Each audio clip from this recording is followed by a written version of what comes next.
গেটম্যানে দিলে 1,70,000 টাকা লাগবে এবং কাগজের সাথে 20,000 টাকা দিতে হবে। যদি হয় আপনি আমাকে রবিবারে কনফার্ম করেন।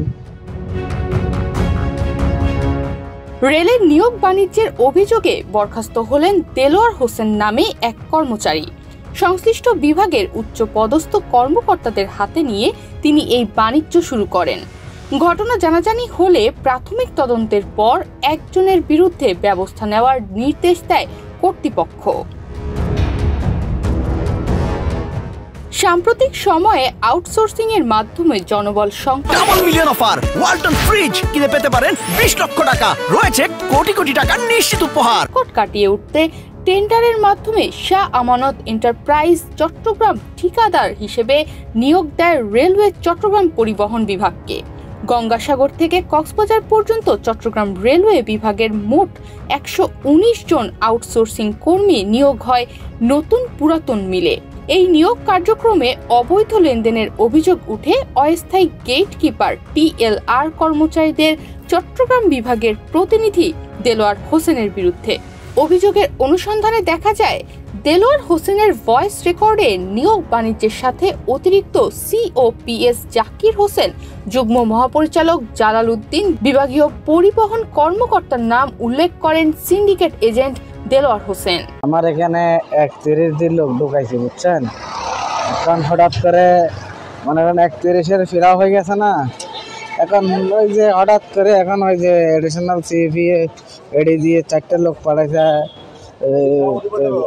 যার মাধ্যমে সে 2.5 লাখ টাকা করে নিয়ে যাবে, কথা বুঝছেন।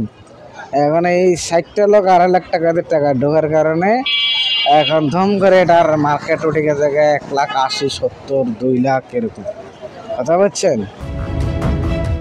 টাকার বিনিময়ে নিয়োগ বাণিজ্য ছড়িয়ে পড়লে রেলওয়ে মহাপরিচালক দপ্তর সহ চট্টগ্রাম রেলপাড়ায় অস্থিরতা শুরু হয়।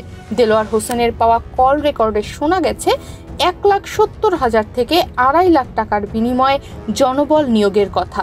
চাকুরি প্রার্থী বেশি হওয়ায় কর্মকর্তা কম টাকায় নিয়োগ দেবেন না, বেশি টাকা লাগবে, এ কথাও মোবাইল রেকর্ডে পাওয়া গেছে।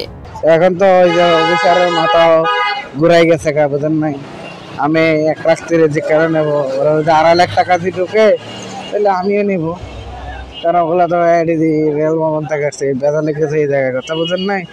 আপনি এটা দেখেন না, সামনে 3 লাখ টাকা নিয়ে লোক বসে থাকবে কিন্তু লোক ঢুকাইতে পারবেন না। 3 লাখ টাকা নিয়ে আপনার পিছিয়ে করবে, আপনার টাকা নিয়ে বসে থাকবেন কিন্তু লোক ঢুকানোর চান্স পাবেন না, কথা বলেন না। TLR এমনও দিন গেছে না 4 লাখ টাকা ঢুকছে, এরকমও আছে না। জানা গেছে রেলওয়ে ব্যবস্থাপক চট্টগ্রামের নির্দেশে দেলোয়ার হোসেনকে চাকরি থেকে বরখাস্ত করা হয়। তবে অধিকতর তদন্তের মাধ্যমে সিন্ডিকেটের দোষীদের শাস্তির ব্যবস্থা করার জোর দাবি তুলেছেন রেলওয়ে শ্রমিক কর্মচারীরা। রেলওয়ে শ্রমিক কর্মচারীদের একটি অংশ বলছে, TLR থেকে আউটসোর্সিং প্রতিটি নিয়োগেরই অ্যাডিশনাল COPS জাকির হোসেনের নাম জড়িয়ে আছে, অথচ কর্তৃপক্ষ তার বিরুদ্ধে কোনো পদক্ষেপ নেয়নি। তনিমা রহমান, বাংলাদেশ প্রতিদিন।